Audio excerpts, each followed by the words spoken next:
છે? બ્લાઇન્ડ એટલે કે ન દેખાવું, તો એનો અર્થ થાય છે ડ્રાઈવરને ન દેખાતો વિસ્તાર. પીળો ટ્રાફિક સિગ્નલ શું સૂચવે છે? પીળો ટ્રાફિક સિગ્નલ શું સૂચવે છે? પીળો ટ્રાફિક સિગ્નલ સૂચવે છે રોકવાની તૈયારી રાખો.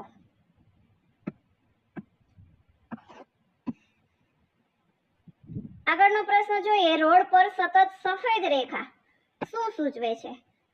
રોડ પર આવેલી જે સફેદ રેખા છે એ સૂચવે છે લેન ન બદલવી.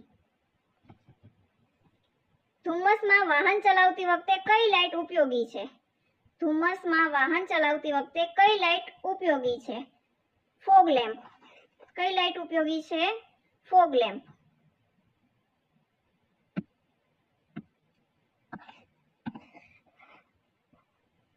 રોડ પર લાલ ત્રિકોણ ચિહ્ન સામાન્ય રીતે શું સૂચવે છે?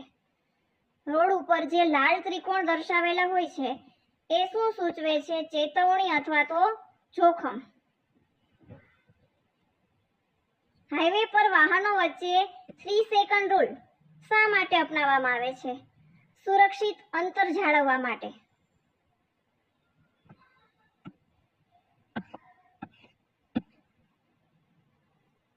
આગળનો પ્રશ્ન જોઈએ. વાહનના ટાયરનું ઓછું હવાનું દબાણ શું અસર કરે છે? ઓછું હવાનું દબાણ છે એ શું અસર કરે છે? નિયંત્રણ અને માઇલેજમાં ઘટાડો. નિયંત્રણ અને માઇલેજમાં ઘટાડો. રસ્તા પર કેટ્સ આઈનો ઉપયોગ શા માટે થાય છે? રસ્તા પર કેટ્સ આઈનો ઉપયોગ શા માટે થાય છે? રાત્રે લેન દર્શાવવા માટે.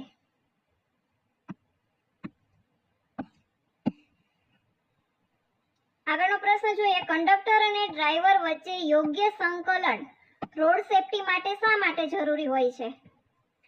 કંડક્ટર અને ડ્રાઈવર વચ્ચે સંકલન રોડ સેફટી માટે શા માટે જરૂરી હોય છે? કે મુસાફરોની સુરક્ષા અને અકસ્માત નિવારણ માટે તે જરૂરી હોય છે.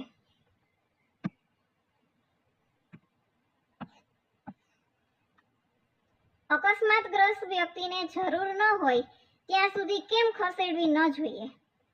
અકસ્માતગ્રસ્ત વ્યક્તિને જરૂર ન પડે ત્યાં સુધી કેમ ખસેડવી ન જોઈએ? કારણ કે તેની કરોડરજ્જુને વધુ નુકસાન ન થઈ શકે તે માટે.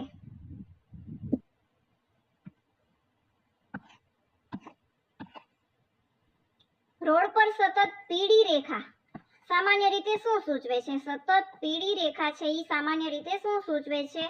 ઓવરટેકિંગની મનાઈ, કે ઓવરટેક કરવું જોઈએ નહીં. જ્યાં પીળી રેખા દેખાય ત્યાં શું સૂચવે છે? ઓવરટેકિંગની મનાઈ.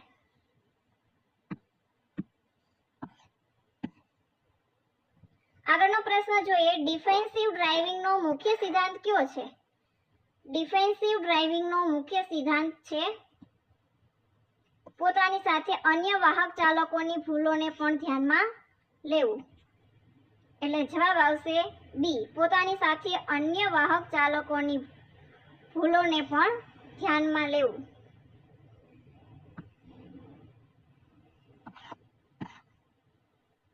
ત્યાર પછીનો પ્રશ્ન છે. ગોલ્ડન અવર શબ્દ રોડ અકસ્માત સંદર્ભમાં શું સૂચવે છે?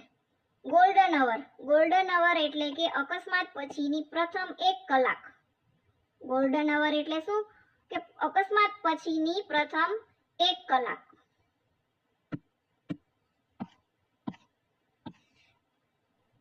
ધુમ્મસમાં હાઈ બીમ લાઇટનો ઉપયોગ કેમ ટાળવો જોઈએ? તો એનો જવાબ છે બી. પ્રકાશ પરાવર્તિત થઈ દ્રશ્યતા ઓછી કરે છે. એટલે આગળની વસ્તુ આપણને દેખાતી નથી, એટલા માટે હાઈ બીમ લાઇટનો ઉપયોગ કરવો જોઈએ નહીં. ધુમ્મસ વખતે હાઈ બીમ લાઇટનો ઉપયોગ કરવો જોઈએ નહીં. ત્યાર પછીનો પ્રશ્ન છે. ભારતમાં માર્ગ સુરક્ષા સંબંધિત મુખ્ય કાયદો કયો છે? ભારતમાં માર્ગ સુરક્ષા સંબંધિત મુખ્ય કાયદો કયો છે? એનો જવાબ છે બી. Motor vehicle act 1988.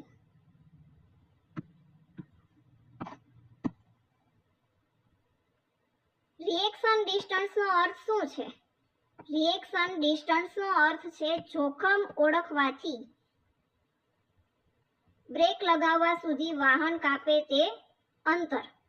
જોખમ ઓળખવાથી બ્રેક લગાવવા સુધી વાહન કાપે તે અંતર જે છે એને શું કહેવામાં આવે છે? Reaction distance.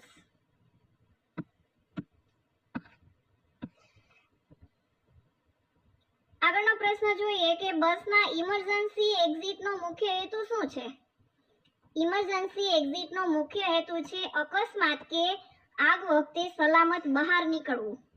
અકસ્માત થયો હોય ત્યારે અથવા તો આગ લાગી હોય ત્યારે સલામત રીતે બહાર નીકળવું.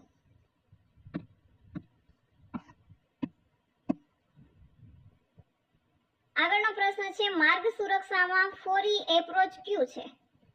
4E એટલે કે 4E એપ્રોચ કયું છે?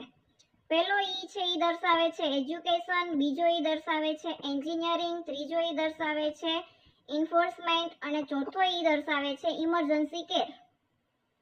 એટલે જવાબ આવશે એ.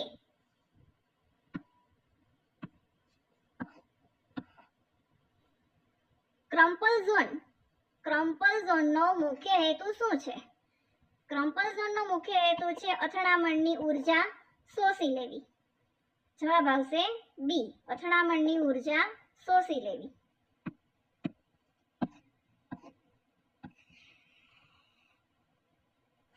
છેલ્લો પ્રશ્ન, સેફ સિસ્ટમ એપ્રોચ અનુસાર માર્ગ સુરક્ષાનો મુખ્ય સિદ્ધાંત કયો છે?